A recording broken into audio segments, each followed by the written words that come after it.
you want to be a part of games like this, playing against the great players, both of them champions. Growing up, you want to play against the best, and coming down the wire and going back and forth. That's what you always dream about.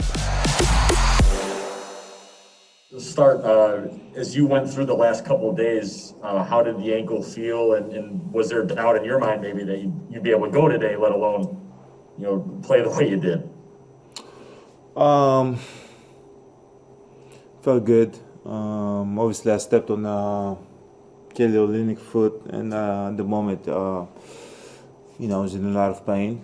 But as my personality, not how I am, in order for you to grow as a player, grow as a person, and grow your toughness, sometimes you gotta play through pain. And if it was up to my hand, I could still play the game, keep going. I still had adrenaline,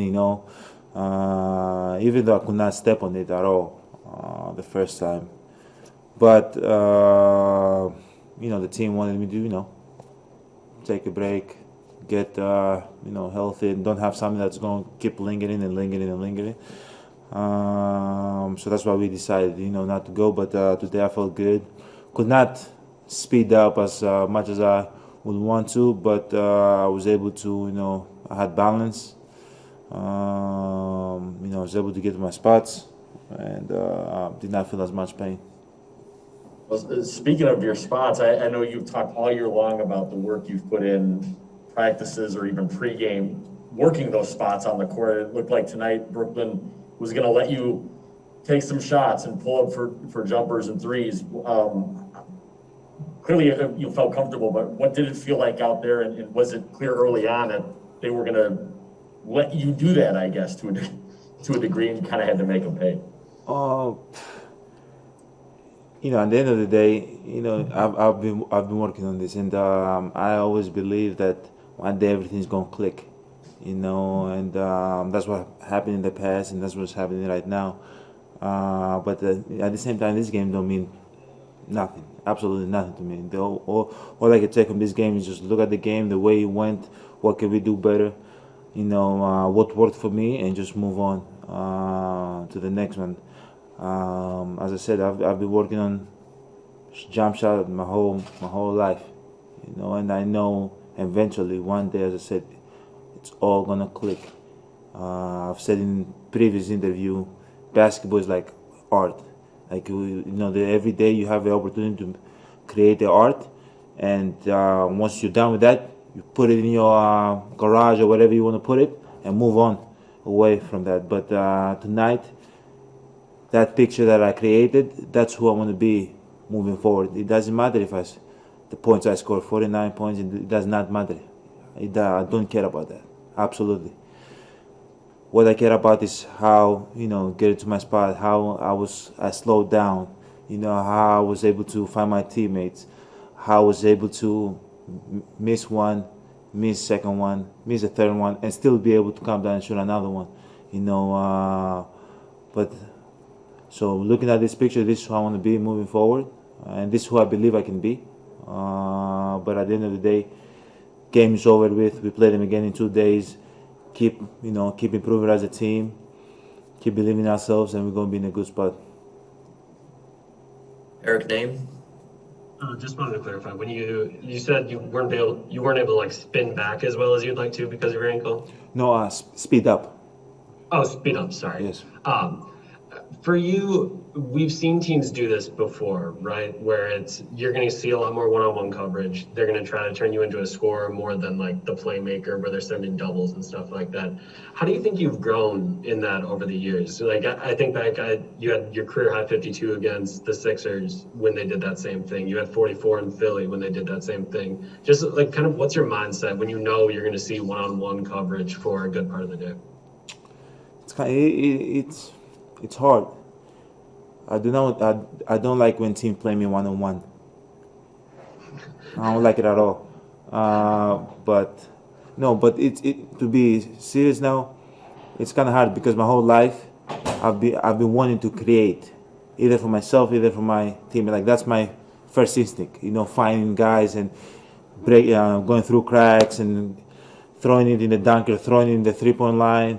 That's what I've been doing my whole life. And sometimes I go with the mindset to that's what I'm going to do tonight. And all of a sudden you're like, whoa, nobody's helping.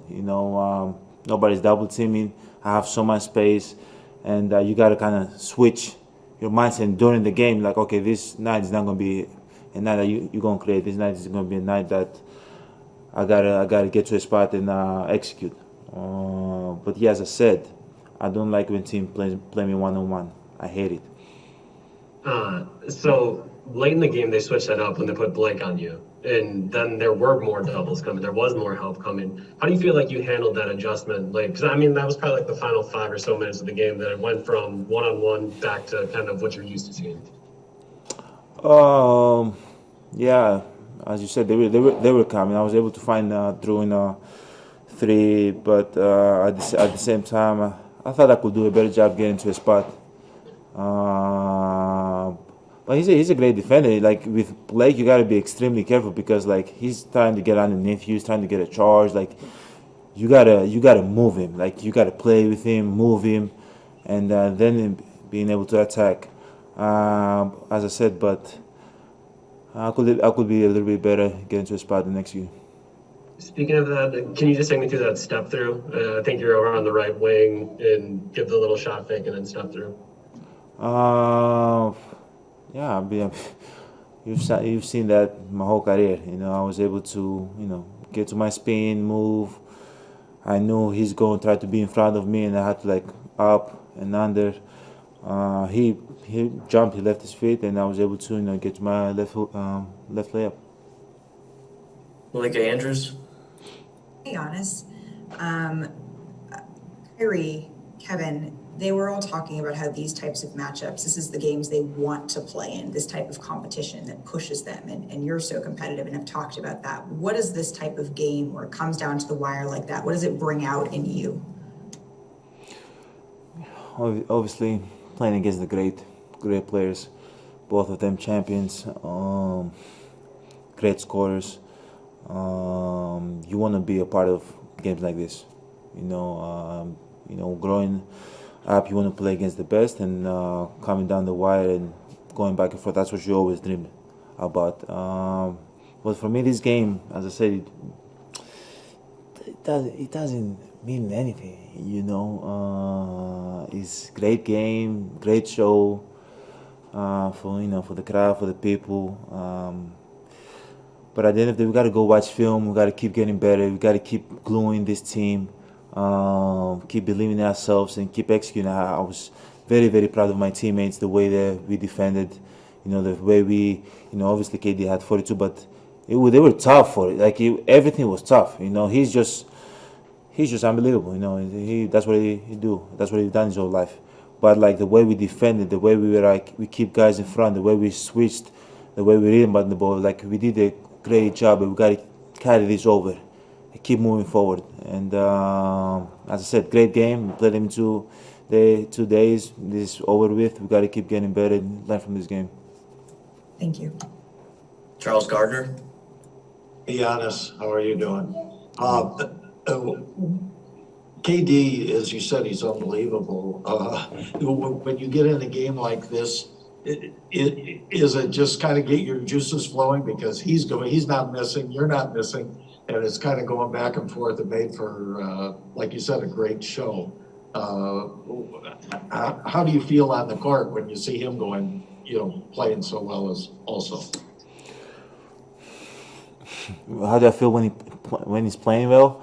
I don't feel that good, but no, to be serious, but I was not going back and forth with KD. There's nobody in this world that can go back and forth with KD. He's one of the greatest scorers to ever play this game. That's not the game plan you want to go against. Like you're going to his game. That's where he wants to go. You got to be able to do it together as a unit, as a team. To be able to guard him, to make it tough for him, and offensively, we got to be able to execute, find one another. Move the ball, make them guard us, so they can be tired when they're about to go play offense. But now I I was not going back and forth with KD. You know, I was just trying to do my job, try to get to my spot, and execute and help my team win. Thank you. All right, one more to Stephen Watson. Guys, one more question about KD. I think back to that 2013 interview of you when you're sitting in your locker talking about how you want to be an NBA player and you emulate your game after Kevin Durrant. Watching what he can do at his size and athleticism, does that motivate you as a player to see you go out and hit 4 of 8 from 3? I mean, is seeing what he can do on a basketball court push you? Different games, different style of games, but what he does is unbelievable. Being 6'11", being able to shoot over everybody, and the way he can handle the ball and get to a spot that rise up is unbelievable. One of the best I've ever seen in my life. But yeah, looked up to him. I'm not gonna lie. You know, at the end of the day, I love what I do. I enjoy every moment. And when I was young, when I was 16, 15, I remember I was like watching him playing the finals. Playing the finals. And I was looking out. I was like, damn, this guy is really good. And for his size, it's something that I can do. But different games, like I like playing making. You know, I enjoy playing making. I enjoy finding my teammates, putting them in position to be successful.